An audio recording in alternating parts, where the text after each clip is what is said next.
பெரும் மதிப்பிற்கும் மரியாதைக்கும் உரிய நூல் காஞ்சி அன்பர்கள் அனைவருக்கும் கோவை திருக்குறள் சிந்தனையாளர் பொன்னுசாமியின் பணிவான வணக்கம்.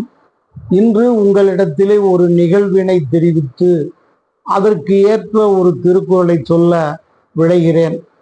ஒரு அழகிய கிராமம் இருக்கிறது.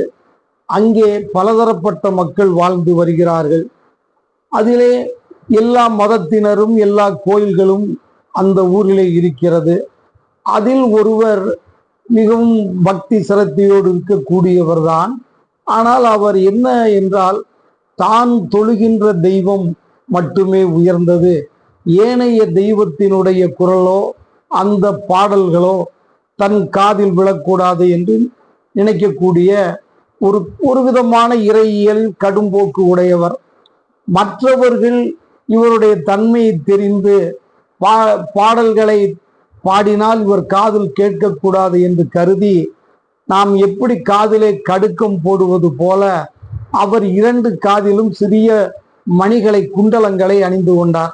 அப்படி யாராவது வேறு மதத்தினர் ஏதாவது பாடல்கள் பாடினால் இவர் ஒன்றும் செய்ய மாட்டார். தலையை அசைத்தால் போதும், அது 2 புறமும் கிணி கிணி கிணி என்று சத்தம் கேட்கும்.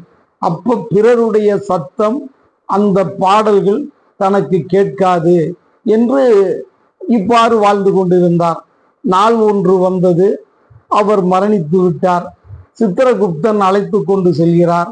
அங்கு பார்த்தால் இவருக்கு தீர்ப்பு என்ன, நரகத்திலே இவரை கொண்டு போய் சேர்க்கிறார்கள். இவர் கேட்கிறார், ஐயா, நான் கடுமையான பக்தன், பிற மதத்தை பற்றியோ பிறருடைய கொள்கையை பற்றியோ நான் எதையும் கேட்காதவன். அப்படி இருக்கின்ற பொழுது எனக்கு ஏன் இந்த தண்டனை என்று சொல்லுகின்ற பொழுது அங்கே வள்ளுவர் சொல்லுகிறார், பிறவி பெருங்கடல் நீந்துவர் நீந்தார் இறைவனடி சேராதார். இறைவனுடைய திருவடிகளிலே பிறவியாகி இந்த கடலை கடக்க வேண்டும் என்றால் அவனுடைய திருவடிகளை சேர வேண்டும். அது இந்த இறைவனுடைய திருவடி அந்த இறைவனுடைய திருவடி என்றில்லை, நாம் பக்தியுடன் இறைவனுடைய திருவடியை சேர வேண்டும். எனவே அங்கும் சித்திரகுப்தன் மேல் உலகத்திலே அவருக்கு சொல்கிறார்கள், நீர் இறைவனை வணங்கியது எல்லாம் உண்மைதான், ஆனால் அதன் பொருட்டு பிறரை தூற்றவும் பிறரை கடுமையாக கண்டிக்கவும் அவர்களோடு இணக்கப்பாடு இல்லாமல் நீர் பிடித்ததேதான் உயர்ந்தது என்று சொல்லி காதிலே குண்டலங்களை மாட்டி கடகட என்று நீர் ஆட்டிக்கொண்டிருக்கவும், அந்த ஊரிலே உம்மை பார்த்து மணியோசைக்காரர் வருகிறார் என்று நகைக்கவும் இப்படியாக நீர் வாழ்ந்து விட்டீர். அதனால் பிறவி பெருங்கடல் நீந்துவர் நீந்தார் இறைவனடி சேராதார் என்ற இந்த வாசகத்தின்படி வாழ வேண்டும் என்று குறிப்பிடுகிறார்கள்.